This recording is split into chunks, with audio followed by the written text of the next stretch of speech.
اللهم صل على سيدنا ومولانا محمد. اللهم صل على سيدنا.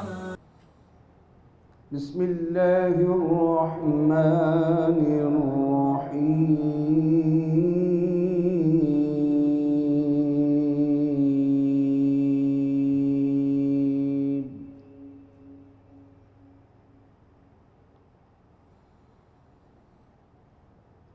إنا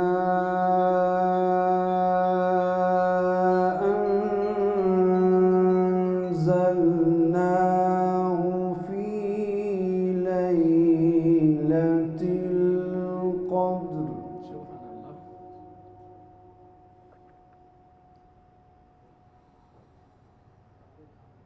وما أدراك ما ليلة القدر.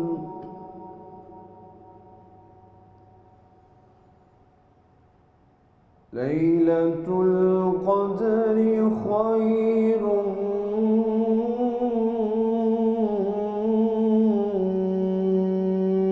من 1000 شهر.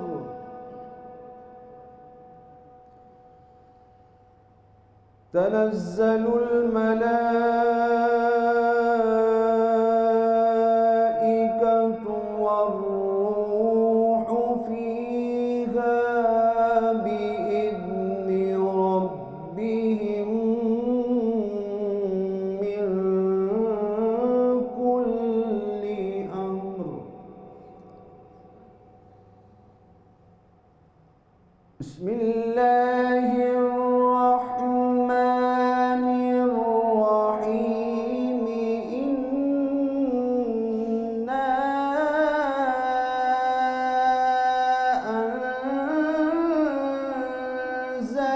أنزلناه في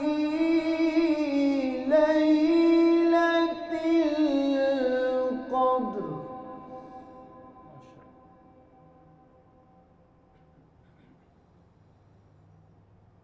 وما أدراك ما ليلة القدر. ليلة القدر خير من 1000 شهر.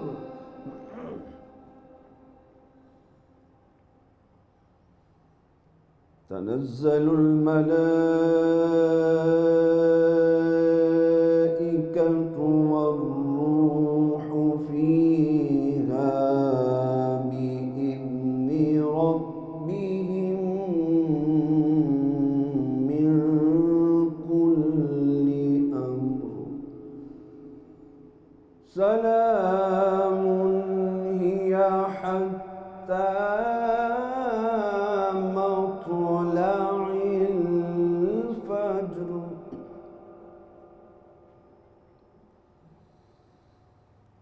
تنزل الملائكة والروح فيها بإذن ربهم من كل أمر. سلام.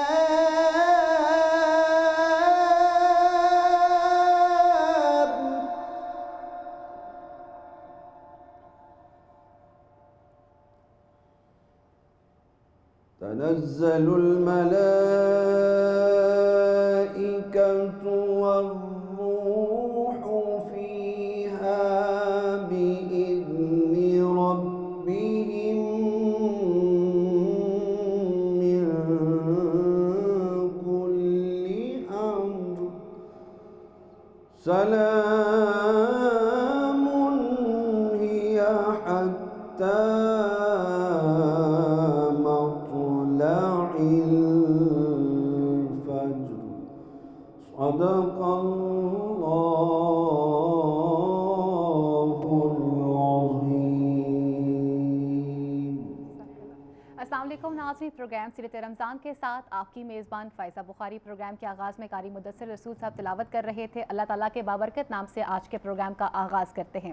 ماہ سیام کا آخری عشرہ ہے اور اس عشرے کو یہ بھی کہا جاتا ہے کہ ہم اللہ تعالیٰ سے یہ دعا کرتے ہیں کہ ہمیں جہنم کی آگ سے پناہ دی جائے۔ ہمارے لیے ماہ سیام بہت برکتیں لے کر آتا ہے۔ اللہ تعالیٰ نے اس مہینے کو اتنی فضیلت عطا کی ہے کہ اس مہینے میں کی جانے والی کوئی بھی عبادت جو ہے اس کا دگنا ثواب دیا جاتا ہے، بلکہ اس مہینے میں اگر آپ کوئی نیکی کرنے کا ارادہ بھی کرتے ہیں، کوئی عبادت کرنے کا ارادہ بھی کرتے ہیں تو اس کا ثواب آپ کو دگنا ہو کر ملتا ہے۔ ماہ سیام کی اتنی فضیلت ہے کہ اللہ تعالیٰ اس مہینے میں آپ کے لیے، ہم سب کے لیے جہنم کے دروازوں کو بند کر دیتے ہیں اور جنت کے دروازوں کو کھول دیا جاتا ہے اور شیاطین کو جکڑ دیا جاتا ہے، اور ارشاد فرمایا جاتا ہے کہ اے ایمان والو، ہم نے تم پر روزے فرض کر دیے ہیں جیسے کہ تم سے پہلی قوموں پر فرض کیے گئے تھے، تاکہ تم متقی ہو سکو اور پرہیزگار ہو سکو۔ اور متقی کس طرح سے ہونا ہے، پرہیزگار کس طرح سے ہونا ہے، سیرت رمضان میں ہم یہ کوشش کرتے ہیں کہ ہم اپنا تزکیہ نفس کر سکیں، اور روزانہ ایک نئے موضوع کے ساتھ آپ کی خدمت میں حاضر ہوتے ہیں اور اس موضوع کے ذریعے جاننے کی کوشش کرتے ہیں کہ احکامات خداوندی کیا ہیں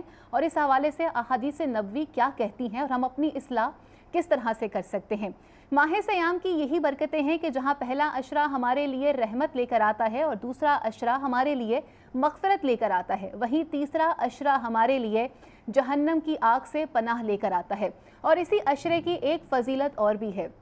اور وہ ہے طاق راتیں۔ اللہ تعالیٰ نے طاق راتوں کو جو ہے وہ مخفی کر دیا ہے اور اس کو ڈھونڈنا جو ہے اب وہ ہمارے ذمہ لگا دیا جاتا ہے۔ اپنی عبادتوں کے ذریعے اور اپنی عبادتوں میں خشوع اور خضوع کے ذریعے ہم نے استغفار بھی کرنی ہے، اللہ سے توبہ بھی کرنی ہے اور اپنے تزکیہ نفس کی طرف بھی بڑھنا ہے اور ان طاق راتوں کو بھی تلاش کرنا ہے، جس کے حوالے سے کئی تاریخیں ہمارے سامنے آتی ہیں اور یہ بتایا جاتا ہے کہ خشوع اور خضوع کے ساتھ اپنی عبادتوں کا اہتمام کرو، قیام کرو، لیلۃ القیام کی طرف بڑھو اور اس کے بعد تم اللہ کے قرب کی طرف جا سکتے ہو۔ اگر ہم لیلۃ القدر کی فضیلت کے حوالے سے بات کرتے ہیں تو پروگرام کے آغاز میں جس طرح قاری صاحب نے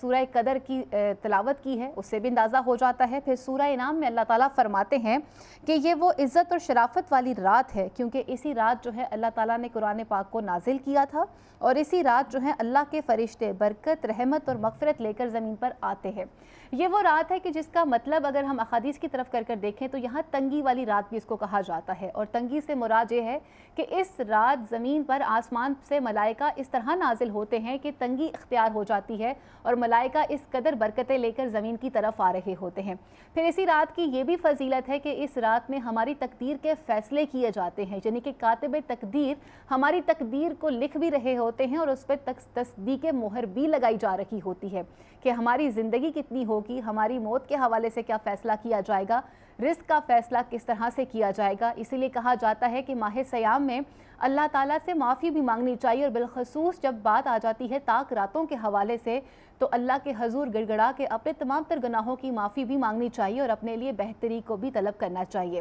آج ہم اپنے پروگرام میں جانیں گے کہ لیلۃ القدر کا جو قیام ہے، بالخصوص اس رات قیام کس طرح سے کرنا چاہیے، اس رات کی فضیلت کے حوالے سے مزید جو ہے قرآن پاک میں کیا ارشاد ہوا ہے، اور اسی رات کو یہ فضیلت حاصل ہے کہ ہمارے لیے وہ کتاب نازل کر دی گئی کہ جو آئندہ آنے والے مسلمانوں کے لیے بلکہ تمام انسانوں کے لیے ہدایت کا سرچشمہ ہے۔ جیسے کہ آپ صلی اللہ علیہ وآلہ وسلم رحمت للعالمین ہیں، تو ہدایت کا سرچشمہ جو ہے وہ قرآن مجید ہے اور اس کی حفاظت کا ذمہ خود اللہ نے لے رکھا ہے، اس میں کوئی بھی رد و بدل کبھی بھی نہیں ہو سکتا ہے۔ اس رات کی یہ فضیلت ہے، اس رات کو ہمیں کس طرح سے اپنی عبادت کرنی چاہیے، ہمیں کیا کرنا چاہیے اور اس رات کی پہچان کیا ہے، علماء کرام سے جانیں گے۔ ہمارے ساتھ موجود ہیں مفتی بہرام صاحب، آپ کو پروگرام میں خوش آمدید کہتی ہوں۔ ہمیں جوائن کر رہے ہیں علامہ محمد اصغر صاحب، آپ کو بھی خوش آمدید کہتی ہوں۔ ہمیں جوائن کر رہے ہیں قاری مدثر رسول صاحب جو کہ نعت خوانی کا فریضہ بھی سر انجام دیں گے، آپ کو بھی خوش آمدید کہتی ہوں۔ اور دوسری جانب پر ہمارے ساتھ تشریف رکھتی ہیں نگہت آسمہ صاحبہ، آپ بھی نعت خوان ہیں، آپ کو بھی آج کے پروگرام میں خوش آمدید کہتی ہوں۔ مفتی بہرام صاحب، لیلۃ القدر طاق راتوں کا ایک سلسلہ ہے اور کچھ روایات جو ہیں وہ حضرت امام جعفر صادق علیہ السلام سے جو منسوب کی جاتی ہیں اس میں 19 سے نظر آتا ہے کہ آپ ان طاق راتوں کو ڈھونڈنا شروع کر دیں۔ 19 کی تاریخ جو ہے 19 رمضان المبارک سے آپ 27 شب تک جو ہے آپ ان کو ڈھونڈتے ہیں۔ آپ یہ بتائیے کہ یہ جو طاق راتیں ہیں ان کی فضیلت بھی بتائیے اور طاق راتوں کے حوالے سے ہماری آسانی کے لیے کہ ہم اپنے اعمال کی درستگی کس طرح سے کر سکتے ہیں۔